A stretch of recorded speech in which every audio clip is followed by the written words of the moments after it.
Everyone, this is doctor Neha and I am neurologist. तो अभी मेरे पास एक 45-year-old लेडी आई हैं।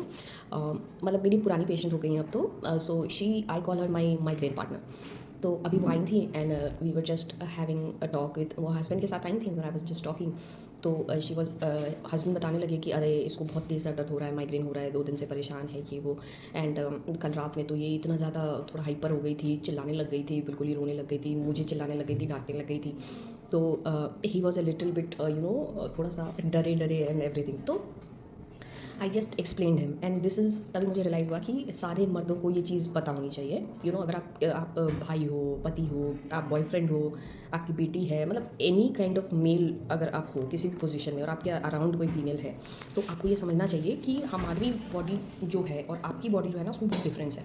हमारी बॉडी में बेसिकली क्या है ना कि बहुत सारे फ्लक्चुएशन होते हैं, कभी हार्मोन कोई ऊपर हो रहा है, कभी कोई नीचे हो रहा है, by virtue of who we are, because you have to biologically give birth to a child and everything. तो हमारे अंदर जो नेचर ने बनाया है, हमारा जो सॉफ्टवेयर हार्डवेयर है, वो आपसे थोड़ा डिफरेंट है। और हमारे बहुत सारी चीज़ें ना इनके ऊपर इससे गवर्न हो जाती हैं। ऐसा नहीं कि we are weak and we get swayed by hormones, ऐसा नहीं है। We are very strong and but these changes जो है ना, ये हमारी ब्रेन साइकी के साथ ना ये बहुत ज़्यादा एक तरह से खिलवाड़ करते हैं। तो समटाइम्स स्पेशली पीरियड्स के अराउंड, स्पेशली चाइल्ड बर्थ के अराउंड, प्रेगनेंसी के दौरान, फिर जैसे मेनोपॉज यानी कि जब पीरियड्स बंद होने वाले होते हैं उस दौरान, तो जब भी हार्मोन्स का प्ले बहुत ज़्यादा हो रहा होता है ना, तो माइग्रेन्स बहुत ट्रिगर होते हैं, इरिटेबिलिटी बहुत ज़्यादा होती है। तो जिसके भी आप अराउंड हो, कोई भी लड़की के अराउंड हो, कोई भी फीमेल के अराउंड हो, आपको ये समझना चाहिए कि देखो बीच बीच में उसकी खोपड़ी खुल जाएगी, इन द सेंस उसके ऊपर माता आ जाएंगी। मेरा भाई बोलता है मुझे कि तेरे ऊपर माता आ गई। तो बेसिकली अगर if you have a female around you, you should she might have her moods and she might be very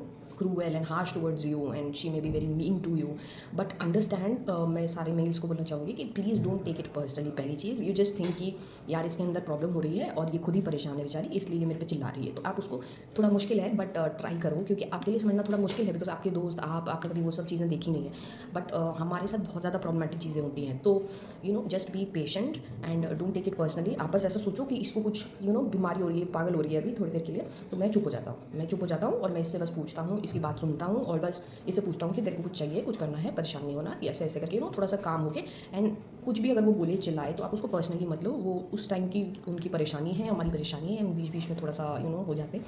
तो basically if you are around a female and you are a male, तो you should understand कि if your female doesn't go psycho bonkers from time to time, she is not a normal female. तो normal females के साथ होता है, हम बीच बीच में पागल हो जाते हैं और it's not even in our control. तो dear man, please understand and please cooperate.